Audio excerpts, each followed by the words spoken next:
हरि ओम नमो नारायण। ओम नमो नारायण। हरि ओम नमो नारायण। भाई सभी को मेरा हरिओम, सभी को मेरा नमस्कार। मैं दिल्ली आया हूँ, दिल्ली में ही हूँ और हो सकता है मेरा काम पूरा हो जाए तो मैं जल्दी ही ऋषिकेश चला जाऊं, अन्यथा तो मैं रुकूंगा। दिवाली के बाद जाने का विचार है और प्रभु की इच्छा जैसी। ये दिल्ली जैसे महानगरों की एक सिस्टम इजाद पैदा हुआ है। महानगरों की एक ये समझ लो बुनियाद बनती जा रही है और महानगरों के पोल्यूशन किस तरीके से लोगों के दिमागों में, मस्तिष्क में भी वो पोल्यूशन का काम कर रही है। वो क्या है? एक दूसरे को धोखा देना।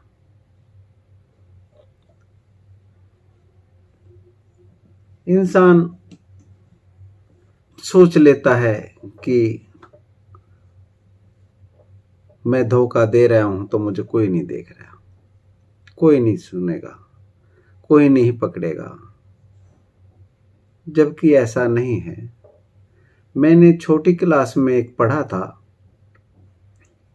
कि आप ये कबूतर ले जाइए और ले जाके झाड़ी के पीछे जहां कोई नहीं देख रहा हो इसकी गर्दन मरोड़ दीजिए।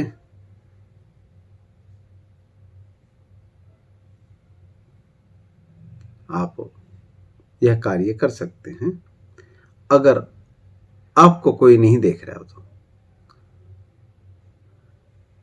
सब बारी बारी स्टूडेंट उस कबूतर को लेके गए और मार के कबूतर को ले आए, पर एक व्यक्ति था जहां पर भी जाता उसे कोई ना कोई मिलता। एकांतवास ढूंढने के चक्कर में काफी टाइम लगा दिया। काफी टाइम लगाने के पश्चात भी वह वापस आया और कबूतर को जिंदा लाया। उसके आचार्य ने पूछा, नहीं भाई ये कबूतर जिंदा लेके आया है, क्या तुझे कोई जगह नहीं मिली, एकांत नहीं मिला जहां पर कोई ना हो? लगे कि ऐसा स्थान तो मुझे मिले, परंतु जहां कोई ना हो वहां मैं था, अर्थात मैं देख रहा था। मैं बार बार उसको देख रहा था, वो मुझे देख रहा था कबूतर, तो मैं उसके मार नहीं सका। धोखा देने वाला व्यक्ति ये नहीं सोचता आज का कि मैं भी तो देख रहा हूं धोखा देते हुए। और सच्चाई है, इस ना देखने की वजह से वह अपने स्वरूप को भी नहीं देख पाता और महानगरों की जो देन है उससे वह छूट भी नहीं पाता। जो बीमारियां हैं धोखे वाली, वह उसके दिलों में, घरों में घर कर जाती है। मैं अभी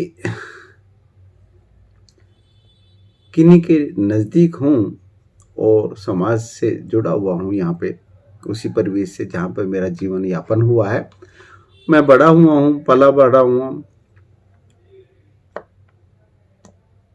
कुछ लोग ऐसे भी हैं जिनको किसी पर भी विश्वास नहीं होता, यहां तक कि मैं उनको देख रहा हूं कि अपने जो बहुत ज्यादा नजदीक है ना, उन पे भी विश्वास नहीं कर पाते और उनकी वो बीमारी बन चुकी है। वो नहीं देख पाते कि कौन उसका हितैषी है और कौन उनका दुश्मन है। वो सबको, सभी व्यक्तियों को अपना दुश्मन समझते हैं, किसी पे यकीन नहीं करते। इस कारण वह हर दूसरे व्यक्ति को दूसरा ही समझते हैं और धोखेबाज समझते हैं।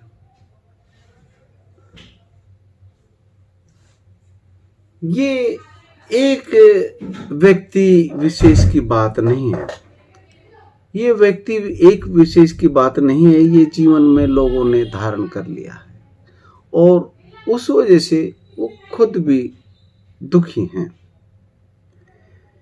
यह सब परिवेश इस महानगरी की देन बनती जा रही है कि एक दूसरे को धोखा दो और धन संपत्ति या जो भी आपको मान सम्मान कमाना है वो कमाए।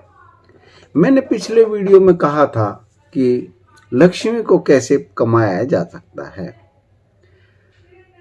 इसी प्रकार से हम मान सम्मान या धन या औलाद या जो भी हम कमा रहे हैं उसमें विकृति पैदा होती जा रही है। आज के समय में औलाद कमा रहे हैं तो वो पति से धोखा दे रहे हैं। जो संतान की इच्छा करती हैं औरतें, वह पति को ही धोखा देके साधारण तौर समझते हैं वह किसी भी व्यक्ति से शारीरिक संपर्क बनाने में, तो उससे विकृति पैदा होती है। उसका गर्भ जो है ना दूषित हो जाता है, शरीर दूषित हो जाता है। तो दूषित भूमि में अन्न पैदा नहीं होते। अन्न पैदा होने के लिए अर्थात संतान उत्पत्ति करने के लिए, संतान पैदा जो भी आएगी संतान, वो अच्छा और पवित्र शरीर होगा तो कोई भी पवित्र आत्मा उतरने में अपना गौरव महसूस करेगी।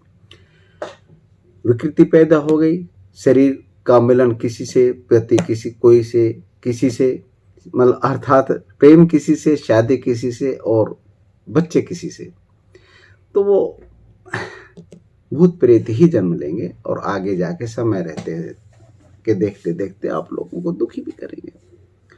अब धन की लगा लो, धन भी छल कपट से कमाते हैं, धोखा देते हैं। जो आपको प्रॉपर तरीके से मिलना हो उससे भी ज्यादा आशा करके किसी को भी धोखा देने में सब अपना गर्व महसूस करते हैं और पैसा कमा लेते हैं। वो धन जो है ना उल्लू पे बैठ के आता, मैंने पिछले वीडियो में बताया था।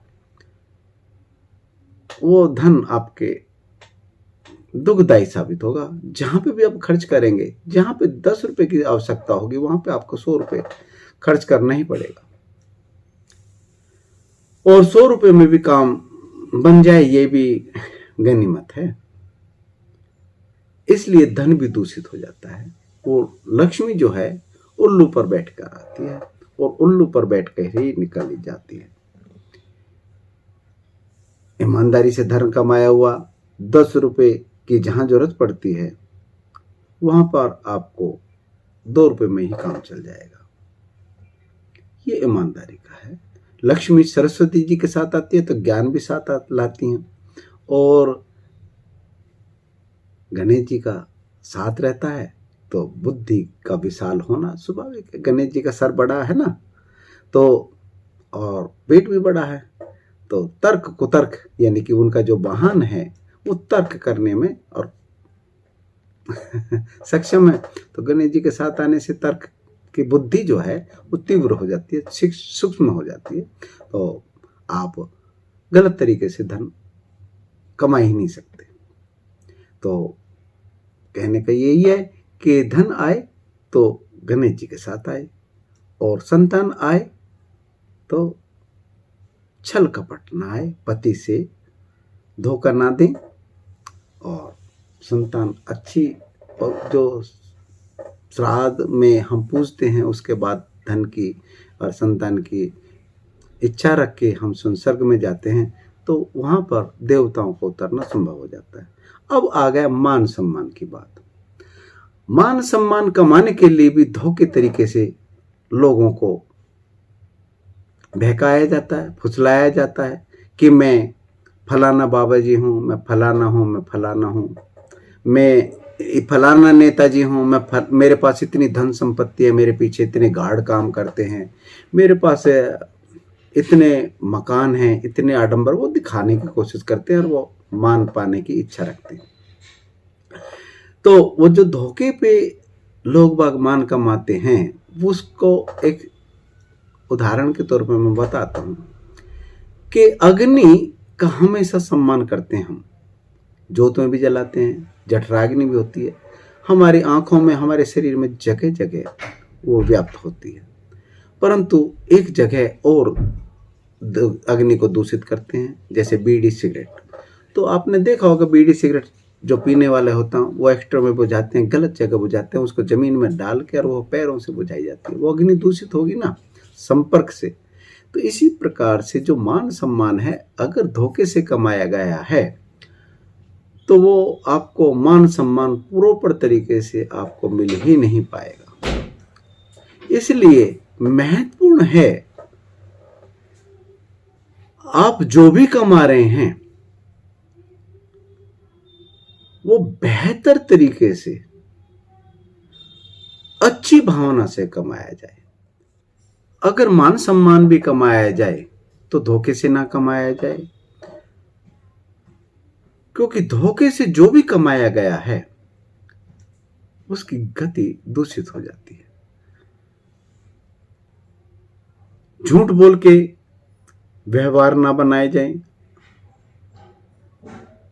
इन सारी बातों का निचोड़ एक ही है, अगर आप भावनाओं को शुद्ध रखेंगे किसी के भी प्रति, तो ये सारी क्रियाएं एक से जुड़ जाएंगी, एक सूत्र में जुड़ जाती हैं।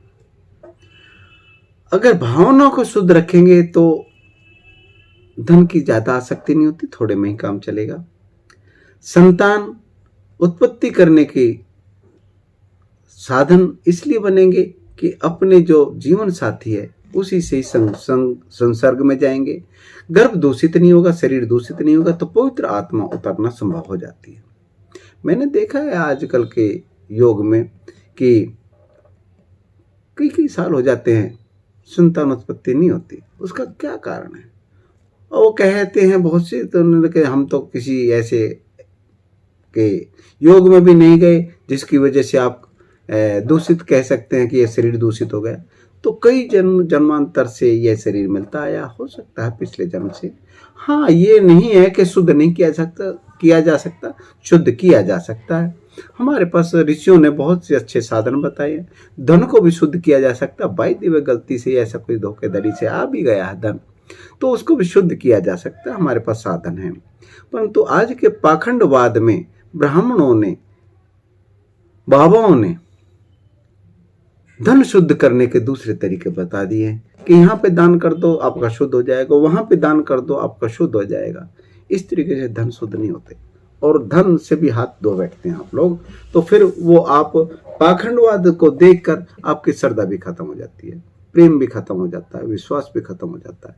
तो मेरा कहने का मतलब ये है कि सबके पीछे एक ही कार्य करते हैं, आपकी भावना शुद्ध होने पर आपका धन भी शुद्ध होना शुरू हो जाता है, और मन भी शुद्ध होना शुरू हो जाता है, शरीर भी शुद्ध होना शुरू हो जाता है। इसलिए महामंडलेश्वर शंकराचार्य जो आश्रम था, वहाँ पे महामंडलेश्वर के जो पीछे प्रवचन आपने देखने को और सुनने को मिले होंगे, उन्होंने बार बार यही कही कि विचार शुद्धि, भावना शुद्धि। मैं भावनाओं पे कहता हूं, अगर भावना आपकी शुद्ध है तो विचार अपने आप शुद्ध हो जाएंगे, और विचार शुद्ध है तो भावना शुद्ध हो जाएगी। अब इन सबको शुद्ध करने के लिए क्या साधन अपनाने चाहिए? आत्मदर्शन में यही है कि अपने स्वरूप को पहचानो। जब अपने स्वरूप को पहचानते हैं तो हम सभी में अपना रूप देखते हैं कि हम धोखा दे ही नहीं पाएंगे। और आपको ये बता देना मैं अपना कर्तव्य समझता हूँ, फर्ज समझता हूँ कि देखो, मुझे महसूस हो जाता है, मेरे से गुरु महाराज ने स्वर ज्ञान दिया था, उस वजह से मुझे आभास हो जाता है कि ये व्यक्ति विशेष कहाँ कहाँ पर धोखा देगा, और असल में मैं उसको रोकता भी नहीं। वो अगर मुझे धोखा दे रहा है तो मैं उसको बताता भी नहीं हूँ, इतला भी नहीं करता। कारण कि उसका जो नेचर है उसको रोकने की बजाय वो खुद रुके तो ज्यादा अच्छा होगा। हाँ, मुझे महसूस हो जाता, मैं सतर्क हो जाता हूँ, और मुझे मतलब असल में सतर्क क्या होना कि ठीक है, मिलना चाहिए जो भी है। हाँ भाई देखो, ऐसा है, ये शरीर के भोग तो मिलने चाहिए। तो इस तरीके से मैं जब मैं एहसास हो जाता है, आभास हो जाता है, मैं उसी समय बता सकता हूँ ये व्यक्ति यहाँ गलत है। मैंने लोगों को बताया भी है कि आप यहाँ पे गलत हैं, यहाँ पे गलत हैं, वहाँ पे गलत हैं, यहाँ सही हैं, यहाँ परफेक्ट तरीके से सही है। आपने यहाँ पे समर्पण किया, आपने गोद में सर रख के अपना समर्पण किया और आप बड़ा समझने भी लगे, परंतु यहाँ पे आप गलत हैं। तो मैंने जगह जगह उनको आगाह भी किया, परंतु कोई नहीं संभालना चाहता और अपनी बुनियाद ही धोखों पे रखना चाहता, तो मैं क्या कर सकता हूँ। तो मेरा तो यही मानना है कि भाई अपने भाव शुद्ध रखें। और महानगरों की जो मरीची नगर जो इस तरीके से मुंबई है, जैसे ये इंद्रप्रस्थ है, दिल्ली है, या चेन्नई है, कलकत्ता है, यहाँ की महामन जो पोल्यूशन फैला ना, वो मस्तिष्क में ना छाए। अगर मस्तिष्क में छाता है ना तो अटैक पड़ने के बहुत से चांस बन जाते हैं। इसलिए भावनाओं को शुद्ध करें और अपने विचारों को शुद्ध रखें, बेहतर यही होगा। आज के लिए इतना ही। मैं मूलशंकर आपका अपना, भावनाओं को शुद्ध रखकर अगर व्यवहार किया जाता है तो गलत व्यवहार भी शुद्धता का प्रतीक होता है। जैसे कि माँ अपने बेटे से कहते था परे मर, तो वो ये नहीं कहती कि मर जा। सच्चाई, क्योंकि उसकी भावना बेटे के प्रति, पिता की जो है पुत्र के प्रति अच्छी ही रहेंगी। जैसे नचिकेता को कह दिया तो जा तुझे मृत्यु को दिया, तो वो पिता कभी नहीं कह सकता अपने बेटे से कि जा तू मृत्यु को प्राप्त हुआ, मैं देता हूं, परंतु उसके परिणाम कई दफा भयंकर हो जाते हैं। भावना जरूर शुद्ध होनी चाहिए। देखो, नचिकेता का जो पिता थे उत्तानपाद, उनकी जो भावना थी नचिकेता की मदर के प्रति अच्छी नहीं थी, सुरुचि के प्रति अच्छी थी, सुनीति के साथ नहीं थी। यानी कि नचिकेता की जो मदर थी उसके साथ भावना अच्छी नहीं थी। उस वजह से उनके भाव नचिकेता के प्रति भी थोड़े से दूषित थे। इसलिए थोड़ा सा वाक्य निकलते कि जा तुझे मृत्यु को दान दिया, तो बच्चे पे असर कर गई और वो मृत्यु के द्वार पर पहुंच गया बच्चा। इसलिए मैं यही कहूंगा कि भावना अगर शुद्ध हैं तो अगर कुछ शब्द निकल भी गए हैं आपके मुंह से तो कोई असर नहीं करती। मदर के सुबह से शाम तक कितनी दफा निकलते हैं, कुछ फर्क नहीं पड़ता। पिता के कितने अपने पिता बेटे के प्रति निकल जाते हैं। अगर भाव शुद्ध हैं तो कुछ फर्क नहीं पड़ता। मेरे से भी कहते हैं, बहुत से लोग कह देते हैं कि आप पहले गाली बक दिया करते थे। मेरी क्या हैसियत है, मैं तो अब भी बक देता हूँ। रामकृष्ण परमहंस जैसे गाली बक दिया करते थे, मच्छी खाया करते थे। मैं क्या हूँ उनके बरोबर? तो उनके सामने तो मैं नखून के बरोबर नहीं हूँ, मैं एक साधक हूँ। अगर निकल गई तो भावना मेरी कभी भी गंदी नहीं किसी। अब मेरा जो आत्मदर्शन जिस तरीके से जैसे जैसे मेरी साधना प्रॉपर तरीके से उस स्थिति में पहुंच रही है, तो सबके प्रति मेरी भावना अच्छी है, चाहे वो कोई भी हो। इसलिए भाई भावना शुद्ध रखें और जिससे जो भावना बनती है डायरेक्ट बात करें, धोखे वाली बात ना करें। इन महानगरों के माया नगरी का प्रभाव आप लोगों के ऊपर ना पड़े, इनसे बचाव बनाए रखें। मैं तो इतना ही कहते हुए आज के लिए बस इतना ही। नमस्कार, हरि। आपकी भावना शुद्ध बनी रहे, यही आशा करता हूँ। और आने वाले दिवाली से पहले 1-2 वीडियो में बहुत महत्वपूर्ण की डाल रहा हूँ कि किस तरीके से धन की उपार्जन हो सकता है, धन पैदा किया जा सकता है, कैसे लक्ष्मी का पूजन किया जा सकता है। इसी के साथ आज हरि।